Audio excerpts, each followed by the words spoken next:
Hello my dear students, कैसे हैं आप लोग। आशा करते हैं आप लोग ठीक होंगे। आज की क्लास जो है हमारी वो स्टार्ट हो चुकी है। सभी लोग ज्वाइन हो जाइए, जिससे हम लोग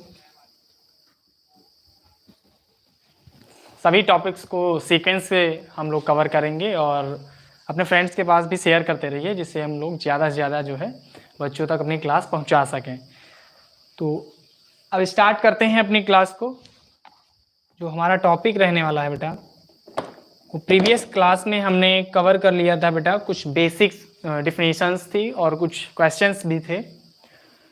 फिर हम लोग आज की क्लास में जो डिस्कस करने वाले हैं उसमें जो है हम लोग डिस्कस करेंगे बेटा किन्हीं दो रेशनल नंबर्स के बीच में एक रेशनल नंबर फाइंड करना। ठीक है, एक परिमेय संख्या निकालना, किन्हीं दो दी गई संख्याओं के बीच में एक संख्या कैसे निकालते हैं। ठीक है, तो चलिए देखते हैं कैसे निकालेंगे।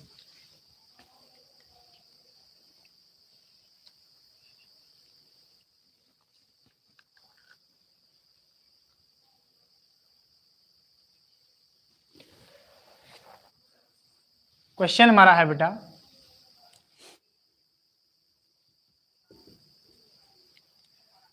find two rational numbers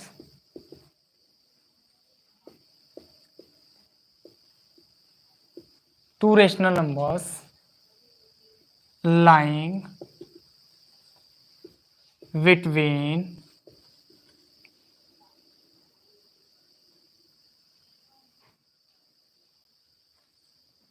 2 and 3।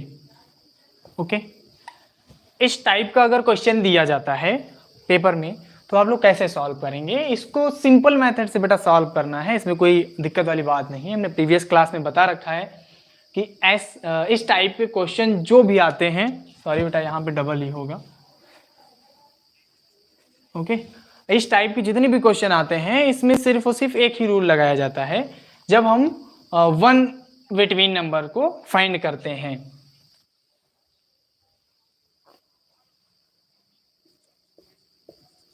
Find one rational number lying between 2 and 3, इस टाइप का जो क्वेश्चन आ जाए अगर, तो हम क्या करेंगे। सबसे पहले बेटा इसमें फार्मूला लगता है। जो रूल होता है बेटा वो ये होता है, largest number plus smallest number divide by 2।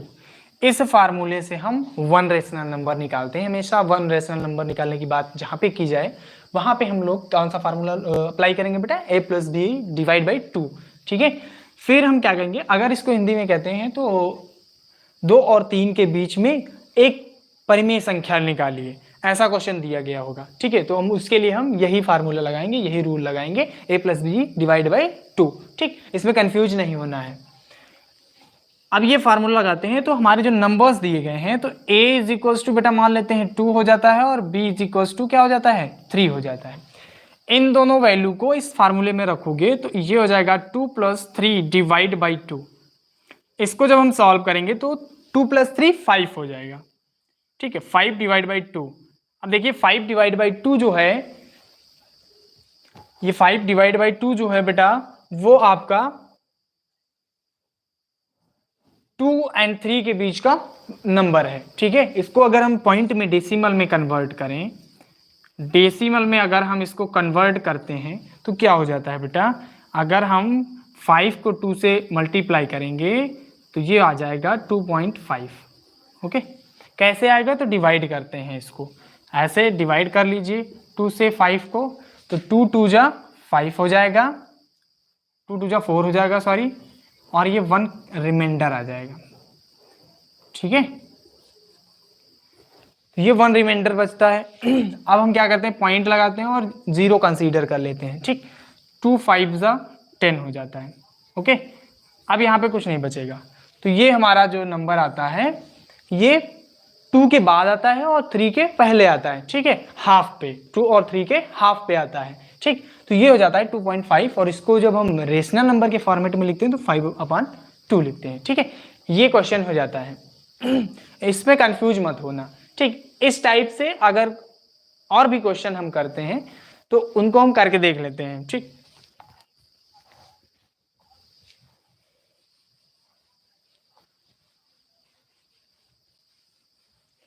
जैसे यहाँ पे बेटा कोई डेसिमल नंबर दिया गया होता। ठीक है, यहाँ पे अगर मान लीजिए बेटा डेसिमल नंबर दिया गया होता है, जैसे दिया गया होता 0.1 एंड 0.5 के बिटवीन नंबर फाइंड करना है, ठीक है।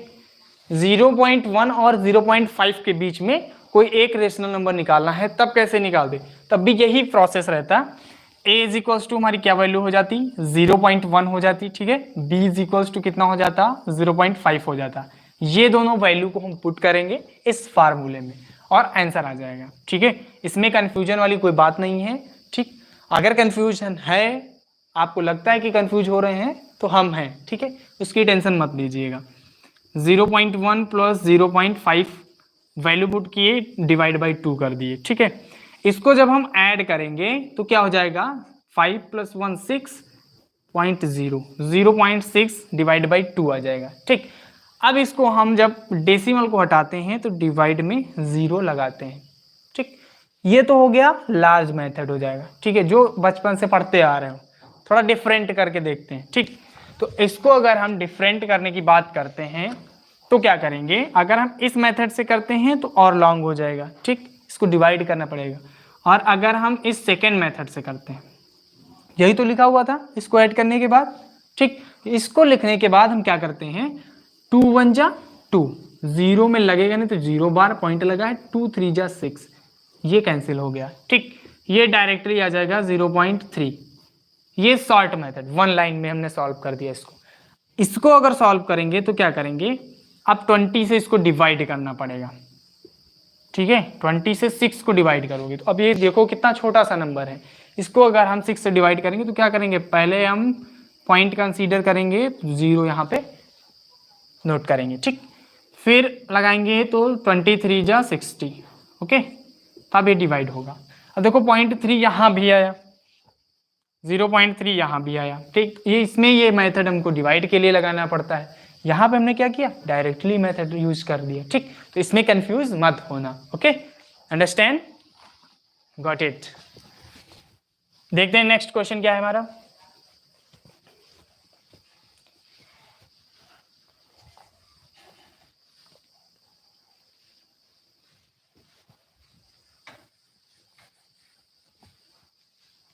नेक्स्ट टाइप जो आता है बेटा, उसमें जब हम more than 2 rational number find करने हो तब कौन सा फार्मूला लगाते हैं, ठीक है।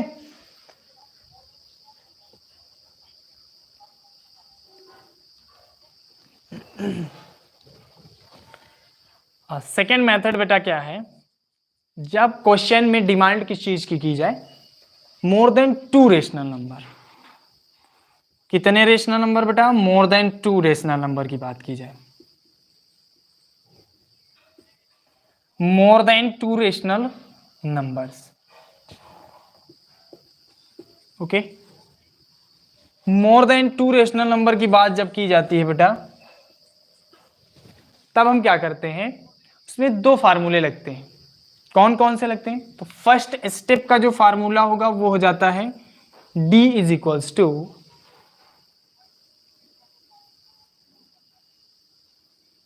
a minus B divide by n plus 1, ठीक। जहां पे a जो होता है बेटा वो ग्रेटेस्ट नंबर होता है, लार्ज नंबर होता है, ओके, ये लार्ज नंबर होता है। और b जो होता है बेटा वो स्मॉल नंबर होता है। कैसा नंबर होता है, स्मॉलेस्ट नंबर,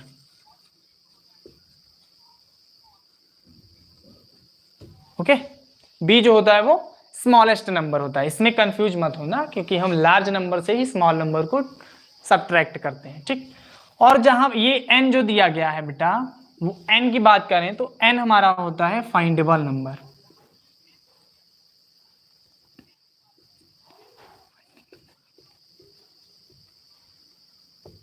ठीक। फाइंडिंग नंबर्स, कितने नंबर हमको फाइंड करने ये देखना होता है। जब हम d निकाल लेते हैं बेटा, d की वैल्यू फाइंड कर लेते हैं, फिर नेक्स्ट फार्मूला हम लगाते हैं जिसमें हम लिखते हैं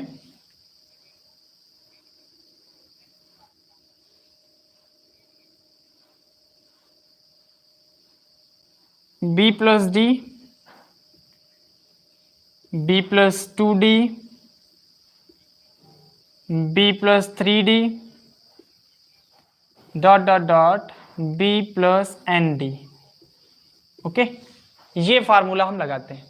इसमें आप लोग कंफ्यूज मत होना, यहाँ पे कहीं कहीं पे बेटा फार्मूला दिया होता है A plus D, A plus N D, 2D, A plus 3D, ऐसे दिया होता है। कहीं कहीं पे बेटा N plus D, N plus 2D, N plus 3D, dot dot dot N plus N D तक दिया गया होता है। ठीक है, तो इसमें कंफ्यूज मत होना। ठीक, इसमें हमने नंबर्स दूसरे दूसरे कंसीडर कर लिए हैं, लेटर्स, इसमें कंफ्यूजन वाली कोई बात नहीं होनी चाहिए। ठीक, तो ये फार्मूला लगाते हैं। ये फर्स्ट नंबर के लिए होता है, ये सेकेंड नंबर के लिए होता है, ये थर्ड नंबर के लिए होता है बेटा, और ये लास्ट नंबर के लिए होता है। ठीक, ये कंडीशन दी जाती है। ये दोनों फार्मूले, एक ये और ये दोनों सीक्वेंस से लगाए जाते हैं। ठीक, तब जाके हम नंबर फाइंड करते हैं। ये ध्यान से समझ लीजिए क्वेश्चंस। ठीक है, अब आ जाते हैं नेक्स्ट, इसके कुछ एग्जाम्पल हम लोग कवर करेंगे। इसी फार्मूले से रिलेटेड क्वेश्चंस को हम सॉल्व करेंगे।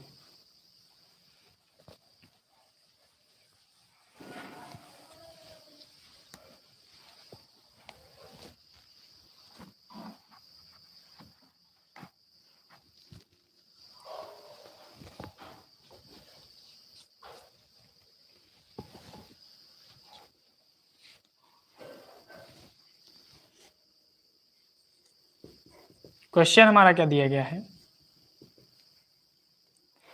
Find 3 rational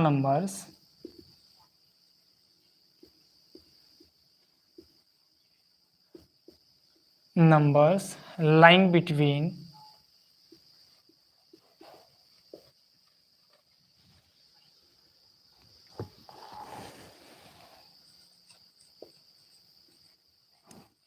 3/5/2/3।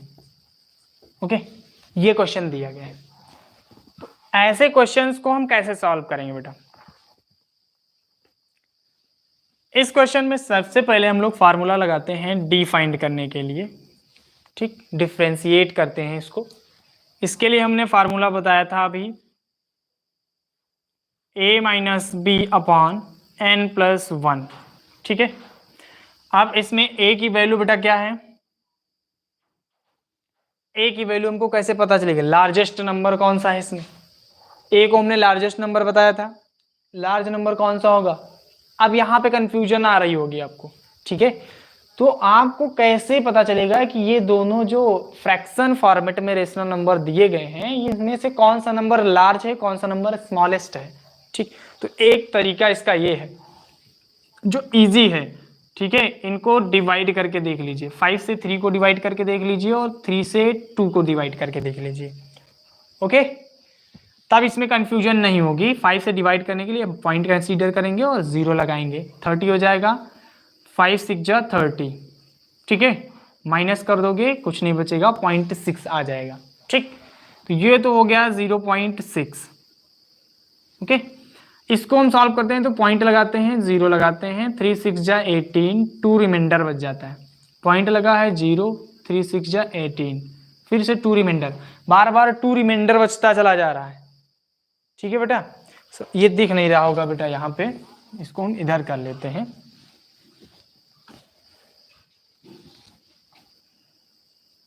थ्री से 2 को डिवाइड करते हैं तो पॉइंट लगाएंगे 0, 3 6 जा 18, 2 बचेगा, 3 6 जा 18, 2 फिर से बचेगा। ये देखो 0.66 आ रहा है और ये 0.60 था।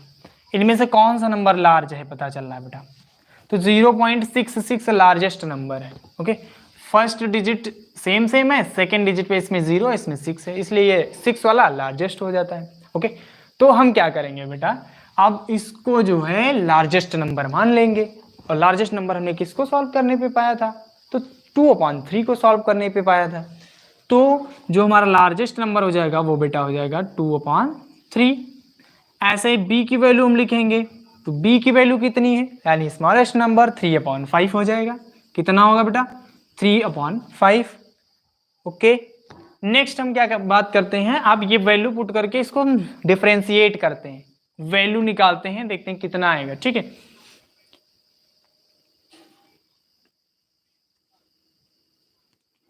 तो ये हो जाएगा बेटा 2/3 -3/5 डिवाइड बाई n हमारा कितना था, n भी तो यहाँ पे लिखेंगे बेटा, कितने नंबर निकालने हैं, तो 3 नंबर निकालने हैं, तो ये बेटा 3 हो जाएगा। ओके, तो ये हो जाएगा 3 + 1। आगे इसको सॉल्व करते हैं, क्या आ जाएगा, आप लोग कमेंट में बताते रहिए बेटा, ठीक है, कमेंट करते रहिए।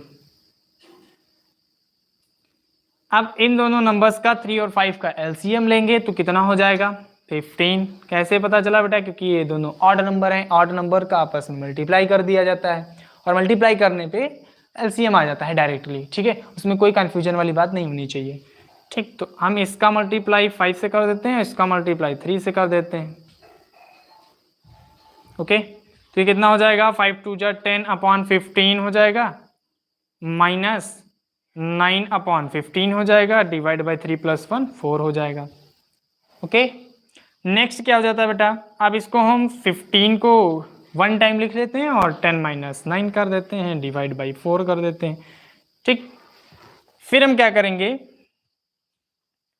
अब बेटा इसको सॉल्व करेंगे तो 10 में से हम अगर 9 को माइनस करेंगे तो 1/15 आ जाएगा ये, फिर ये 4 हो जाएगा। ठीक, अब इसको हम जब सॉल्व करेंगे तो ये हो जाएगा 1/4 × 15, यानी ये आ जाएगा बेटा 1/60। ओके, कितना आ जाएगा, 1/60 आ जाएगा। ठीक, अब हम लोग नंबर्स फाइंड करेंगे सेकेंड फार्मूले से। सेकेंड फार्मूला क्या था, उसमें हमने लिखा था b + d, b + d first number के लिए। ओके, फर्स्ट नंबर के लिए b + d कर देते हैं हम। फर्स्ट नंबर के लिए फार्मूला क्या लगता है, b + d। ओके, तो हम इसको निकालते हैं, b की वैल्यू हमारी कितनी थी बेटा, b की वैल्यू 3/5 प्लस इधर d कितना निकल गया है, 1/60। 1/60 को नोट कर लेते हैं हम। ओके, फिर क्या करेंगे, इन दोनों का एलसीएम लेंगे, 5 और 60 का। भाई देख लेते हैं 5 और 60 का एलसीएम कितना होता है। ठीक है, तो 5 × 1 = 5, 1 × 5, 2 × 10,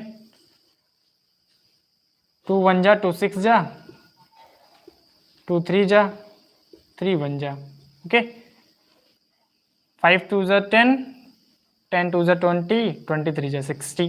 ठीक है, एलसीएम जो लेते हैं वो कितना आता है बेटा, 60 आता है, तो ये एलसीएम हो जाएगा 60।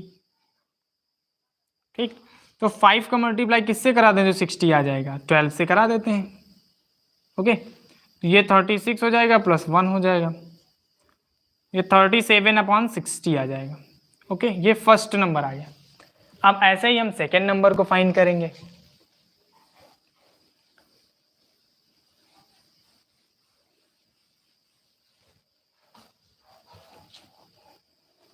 सेकेंड नंबर में क्या होगा,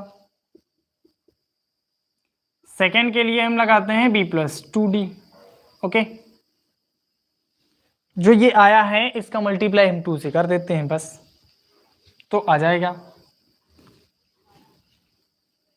वैल्यू क्या थी b की, 3/5 प्लस 2 × 1/60, 2 × 1 = 2, 2 × 3 = 6, 30 हो जाएगा ये।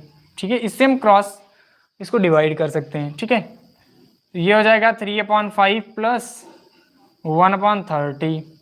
अच्छा, 1/30 में हमको अगर एलसीएम लिया जाए तो कितना हो जाएगा बेटा, 30 ही आएगा, ऑलमोस्ट 30 ही आना चाहिए। देख लेते हैं एलसीएम निकाल के, 5 × 1 = 5, 6 × हाँ 30 ही आएगा बेटा, 30 आएगा, तो एलसीएम हम लिख लेते हैं 30।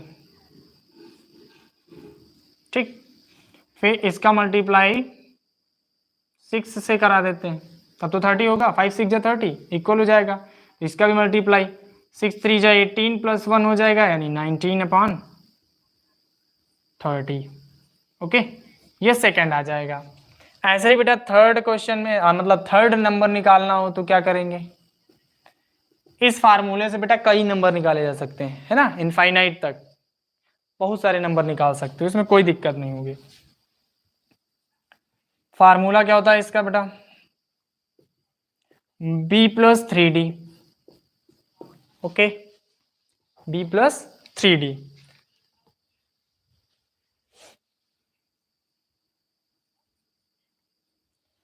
3/5 प्लस 3 मल्टीप्लाई 1/20, 60, तो सॉरी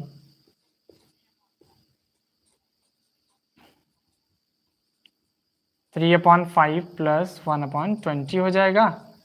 20 और फिर 5 का एलसीएम लोगे तो 20 ही आएगा। 5 4 जा 20 और 3 4 जा 12, यानी ये एलसीएम हमारा 20 हो जाएगा और ये 4 3 जा 12 प्लस 1 हो जाएगा, यानी बेटा 13/20 आ जाएगा आंसर। ओके, तो इस टाइप से हम क्वेश्चन को सॉल्व कर सकते हैं। ठीक, ऐसे ही सीक्वेंस से हम बताते जाएंगे बेटा, हर एक टॉपिक कवर किया जाएगा। ज़्यादा से ज़्यादा अपने फ्रेंड्स के पास शेयर कीजिए, ज्वाइन कीजिए पर डे क्लास को। जो क्लास का टाइमिंग है वो सुबह 10 बजे से 11 बजे का है, ठीक है, और उसके बाद साइंस की क्लास चलेगी मैथ्स के बाद। ओके, तो ये क्लासेस रेगुलर बेस पे चलती रहेंगी और आप लोग ऐसे ही ज्वाइन होते रहिए और सीक्वेंस से पढ़ते जाइए, नोट्स बनाते जाइए, और ये सिलेबस जल्द से जल्द कंप्लीट करवा लेंगे हम लोग। ठीक है,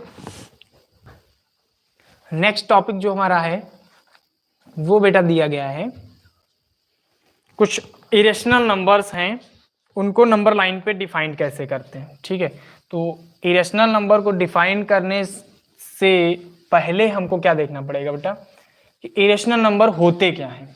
ओके, तो इरेशनल नंबर क्या होते हैं ये जानकारी ले लेते हैं, फिर आगे बढ़ते हैं। ओके,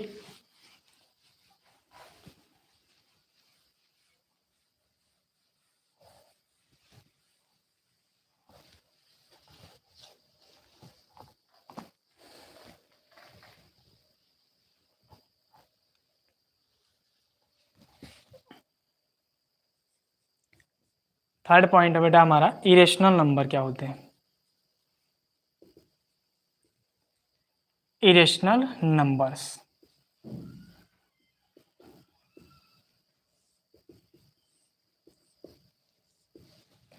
इरेशनल नंबर होते क्या है। तो इरेशनल नंबर को बेटा पहचानने की कुछ ट्रिक होती है, पॉइंट्स होते हैं। ऐसे नंबर्स जो बेटा किस फॉर्मेट में लिखे गए हों, रूट के फॉर्मेट में लिखे गए हों। किस फॉर्मेट में लिखे गए हों बेटा, रूट के फॉर्मेट में लिखे गए हों, इस टाइप से ये सिंबल लगा हो तो वो इरेशनल नंबर कहलाते हैं। दूसरा क्या होता है बेटा, सेकेंड पॉइंट होता है इरेशनल नंबर का, जो बेटा पाई होता है वो भी इरेशनल नंबर कहा जाता है। इस टाइप से जो पाई बना होता है वो क्या होता है, इरेशनल नंबर होता है। ठीक, इस रूट के अंदर कोई एक्स नंबर मान लीजिए है तो वो इरेशनल नंबर है। ठीक, इरेशनल नंबर को हमने पहचान लिया, देख के हम पहचान सकते हैं क्या कैसा नंबर है। तो आप लोग बताएंगे कमेंट में, कुछ हम नंबर्स लिख रहे हैं उनको पहचान के आपको बताना है कि वो इरेशनल है या रेशनल नंबर है। ठीक है, जैसे हमने लिख दिया, मान लीजिए बेटा हमने लिखा √3 या फिर हमने लिखा बेटा √2, ये कैसे नंबर है, तो ये बेटा दोनों जो है इरेशनल नंबर्स है। ओके, ये दोनों नंबर्स कैसे हैं, इरेशनल नंबर है। क्यों है, तो इसमें बेटा हमने बताया रूट जो है रूट होना चाहिए। ठीक, तो रूट हमें दिख रहा है। अच्छा, एक नंबर और दे रहे हैं, ये कैसा नंबर है, रेशनल है या इरेशनल है। जब प्रॉपर ये नंबर पूछा जा रहा है तो इरेशनल है, लेकिन अगर इसको हम सॉल्व करके जो लाएंगे वो अगर वेरीफाई करना हो तो ये रेशनल नंबर है। कैसे, तो जो 4 है बेटा रूट के अंदर 4 को हम लिख सकते हैं 2 × 2 और ये पेयर बन जाएगा और ये बाहर आ जाएगा 2, और जो कि ये इंटीजर भी है और रेशनल नंबर भी है। ठीक है, कैसा नंबर है बेटा, रेशनल नंबर भी है। ओके, तो इन चीजों में कंफ्यूजन मत हो। ठीक, और एक चीज और आती है 22/7, जो कि बेटा पाई की वैल्यू है, वो कैसा नंबर है, तो ये बेटा रेशनल नंबर हो जाता है, ये इरेशनल नहीं होगा। ओके, ये जो है इरेशनल नंबर नहीं है। ओके, इरेशनल नंबर नहीं है।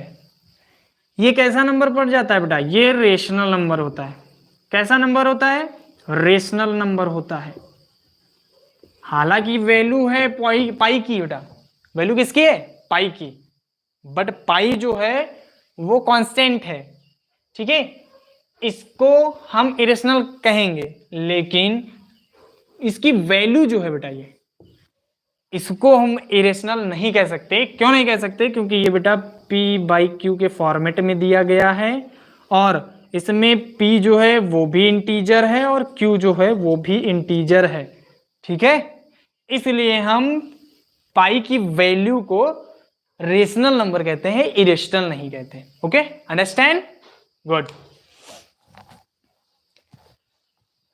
फिर अब आ जाते हैं बेटा, इरेशनल नंबर को नंबर लाइन पे कैसे लोकेट करते हैं। ठीक है, इरेशनल नंबर को नंबर लाइन पे कैसे लोकेट करेंगे?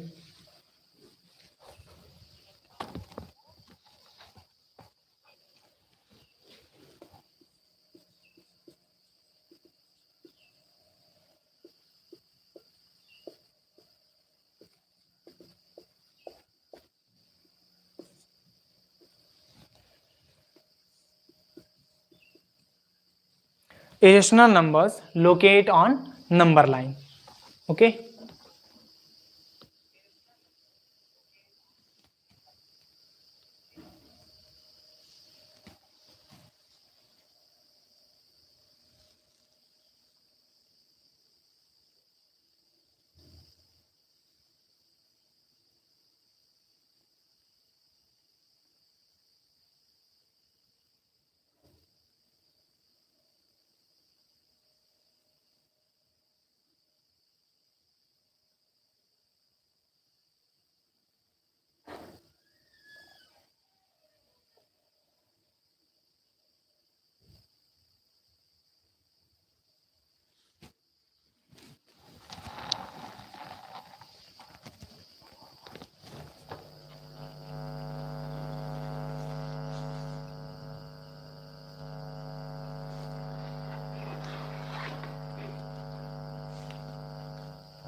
ओके बेटा, देखते हैं कैसे हम नंबर लाइन पे किसी इरेशनल नंबर को लोकेट करते हैं। तो कैसे लोकेट करते हैं इसको बेटा क्लियरली देखते हैं। ठीक, चलिए देखते हैं। मान लीजिए क्वेश्चन दिया गया हो,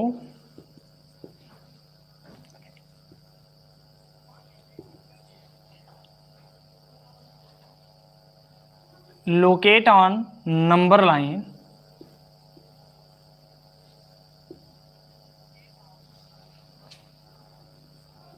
√2।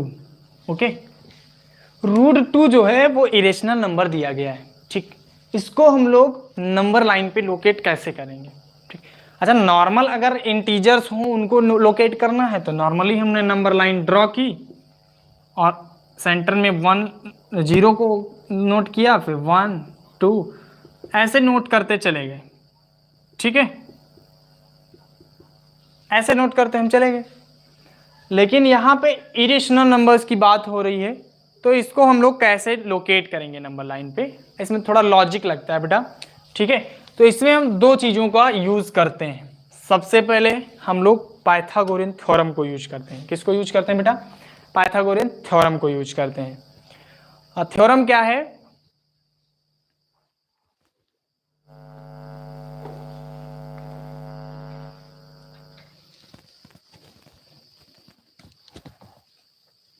पाइथागोरस थ्योरम बेटा होती है hypotenuse square is equals to perpendicular square plus base square. Okay, ये हमारी पाइथागोरस थ्योरम है।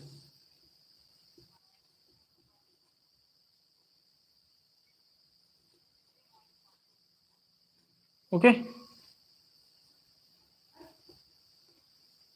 Pythagoras theorem. ठीक, इस थ्योरम का यूज करके हम लोग ये नंबर लाइन पे डिनोट करते हैं। ठीक, अच्छा, इस थ्योरम का यूज क्यों हुआ है यहाँ पे? ये डाउट आ रहा होगा माइंड में, ठीक। तो जब हम नंबर लाइन पे इसको नोट करते हैं, डिनोट करते हैं, लोकेट करते हैं, तो एक चीज निकल के आती है कि हमको एक शेप मिलता है ट्रायंगल फॉर्मेट में ऐसे करके, ठीक है। हर एक इरेशनल नंबर को डिनोट करने पे हमको एक ट्रायंगल फॉर्मेट मिलता है, और ट्रायंगल जो होता है वो पाइथागोरस थ्योरम के हिसाब से इसमें साइड साइड साइड और एंगल एंगल एंगल का कॉम्बिनेशन बनता है, ठीक है बेटा। इसलिए हम पाइथागोरस थ्योरम को इसमें यूज करते हैं, ओके। फिर हम क्या करेंगे, अब हमको इसमें एक चीज ध्यान रखनी होती है कि जो ये लोकेट करना है वो हमारा हाइपोटेनस दिया गया होता है। क्या दिया गया होता है बेटा? हाइपोटेनस दिया गया होता है। तो हमको निकालना होता है कि परपेंडिकुलर हम कितनी यूनिट का रखेंगे और बेस कितने यूनिट का रखेंगे।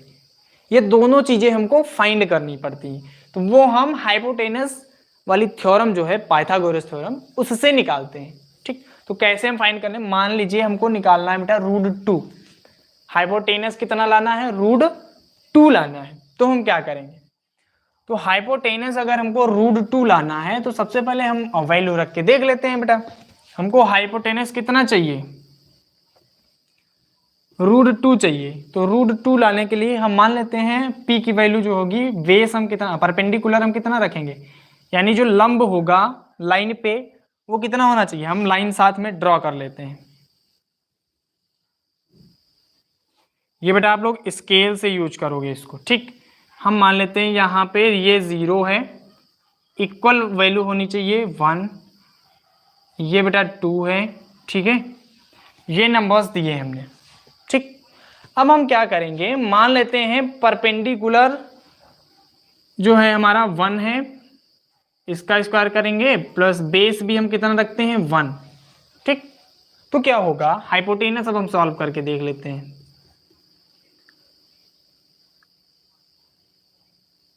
वन का स्क्वायर 1 होता है प्लस 1 का स्क्वायर 1 होता है, तो ये हो जाएगा hypotenuse square is equals to 2, ठीक। अब हम जब स्क्वायर को ट्रांसफर कर देते हैं तो ये बेटा आ जाता है हाइपोटेनस इज इक्वल्स टू √2, ठीक। तो देखो हाइपोटेनस कितना आ गया, √2 आ गया, और जो क्वेश्चन में लोकेट करने के लिए कहा जाता है वो हाइपोटेनस ही होता है, ओके। तो इसमें कंफ्यूज मत होना। तो इसको लोकेट करने के लिए हम सबसे पहले वैल्यू हमने पुट किया ऐसे अपने मन से अनुमान करके, ठीक है, अपने मन से हमने अनुमान कर लिया, ठीक। तो अब हम क्या करेंगे, हम लोकेट करना है तो हम देखो यहाँ पे एक चीज और आती है, कॉमन चीज आती है। जैसे हमको हाइपोटेनस √2 लाना था तो हमने इसका इसमें से 1 माइनस करके जो है परपेंडिकुलर रखा था, ठीक। तो 1 माइनस करके देख लेंगे, पता चल जाएगा कि कितनी परपेंडिकुलर रखनी है, कितना बेस रखना है, ठीक। तो ये मेथड होता है इसका। अब हमने मान लिया यहाँ से 0 से 1 तक ये 1 यूनिट माना है। कितना माना बेटा? 1 यूनिट, ओके। ये बेटा 1 यूनिट हमने मान लिया, 1 यूनिट, ये 1 यूनिट हमने ले लिया कि ये क्या हुआ, बेस। तो हमने बेस 1 यूनिट माना था, 1 यूनिट हमने ले लिया। ऐसे ही इतनी ही डिस्टेंस यानी 1 यूनिट परपेंडिकुलर लेंगे, ठीक है, यानी लंब लेंगे 1 यूनिट का। ये कितना है बेटा? 1 यूनिट है, ठीक। ये 1 यूनिट हमने परपेंडिकुलर ले लिया यानी लंब ले लिया। अब जब हम, अब मान लीजिए ऐसे हमने परपेंडिकुलर 1 ले लिया यूनिट का और ये 1 यूनिट ले लिया, ये भी 1 सेंटीमीटर है, ये भी 1 सेंटीमीटर है, ठीक।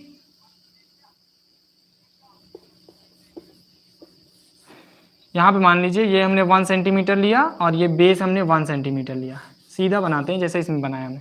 ये लंब हमने 1 सेंटीमीटर का ले लिया, 1 सेंटीमीटर का, और ये जो आधार है वो भी 1 सेंटीमीटर का ले लिया।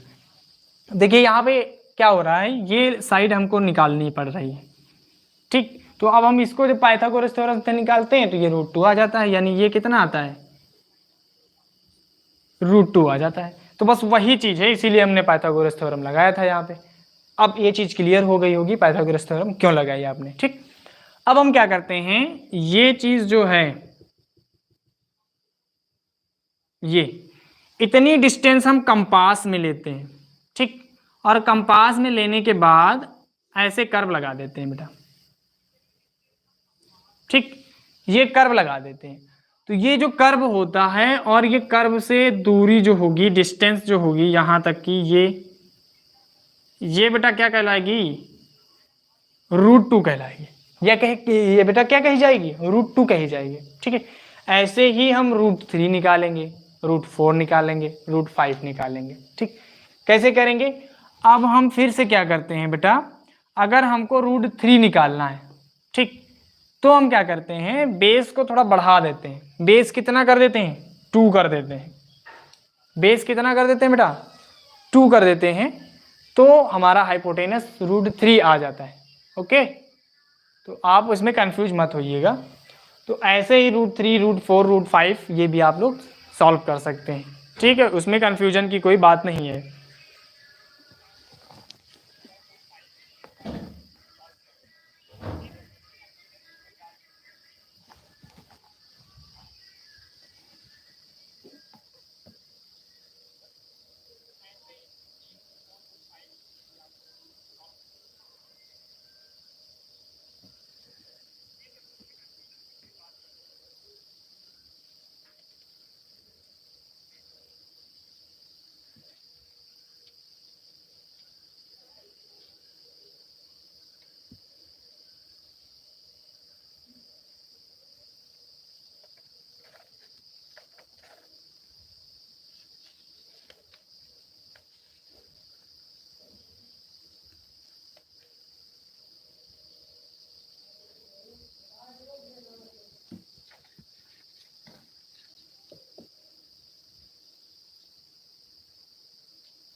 बेटा इससे रिलेटेड कुछ क्वेश्चन हम देते हैं आपको होमवर्क में। ओके, जो आपको होमवर्क में करके लाने होंगे, करके कमेंट करना होगा बेटा।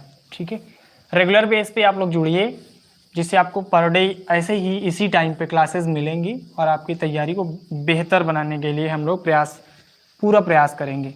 ठीक है, जस्ट अभी थोड़ी देर बाद बेटा, थोड़ा समय व्यतीत करने के बाद आपकी साइंस की क्लास स्टार्ट होने वाली है। ठीक, और मैथ की क्लास अभी यहीं पे एंड करेंगे। होमवर्क में क्वेश्चन क्या रहेंगे बेटा, जो हमने टॉपिक आज कवर किए, आज हमने कवर किया फाइंड बिटवीन 1 नंबर्स। ठीक है, 1 नंबर फाइंडिंग करना हो या फिर मोर देन 2 नंबर्स फाइंड करने हो कि नहीं, 2 रेशनल नंबर्स के बीच में, तो उससे रिलेटेड क्वेश्चन दे रहे हैं हम थोड़े। ठीक है, जो आपको रफली करना है। ठीक है, find 1 rational number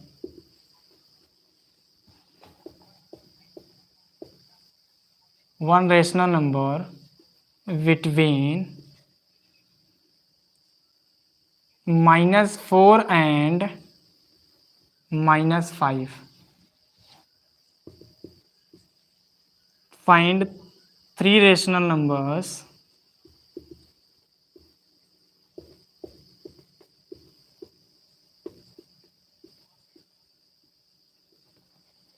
between 2/3 and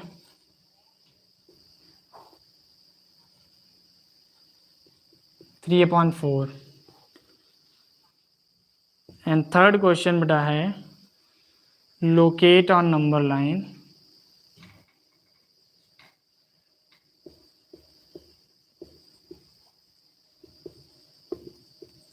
√3। Okay, ये बेटा ये 3 क्वेश्चंस हमने होमवर्क में दिए हैं।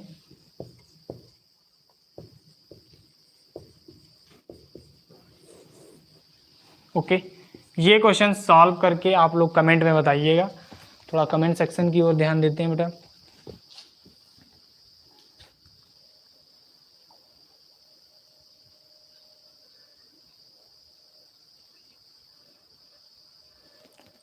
ओके बेटा, ऐसे ही जुड़ते रहिए क्लास में। आज के लिए बस इतना ही, मिलते हैं नेक्स्ट क्लास में, जो कि कल इसी टाइम यानी सुबह 10 बजे से 11 बजे के बीच स्टार्ट होगी। ठीक है, और यही टाइम पर डे रहेगा। इसके आधे घंटे बाद यानी 11:30 से आपकी साइंस की क्लास स्टार्ट होगी, जिसमें सभी बच्चे जुड़ें और अपनी तैयारी को बेहतर बनाएं। ठीक है, हमारी आपसे यही मनोकामना है कि आप लोग बेटा मन से पढ़ाई कीजिए। ठीक है, और अपना रिजल्ट बेहतर से बेहतर बनाइए। ठीक है, नेक्स्ट टॉपर जो है वो यहीं से निकलना चाहिए। ओके, तो बाय बाय, टाटा।